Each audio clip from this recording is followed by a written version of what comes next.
આવી હતી બસ શું થયું નહીં આવું મારા ઘેર તું જા ભાઈ અલી કેમ નહીં આવું પણ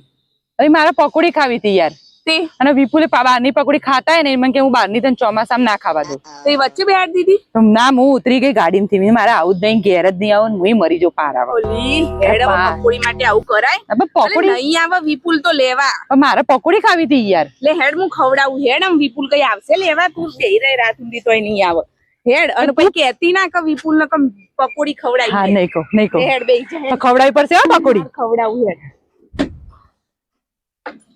હેડ પકોડી ખવડાવી હારી હે ને ભાઈ હારી જગ્યા તો લઈને આવીએ ને તો મસ્ત છે તું એકવાર ટેસ્ટ કરજે ખાલી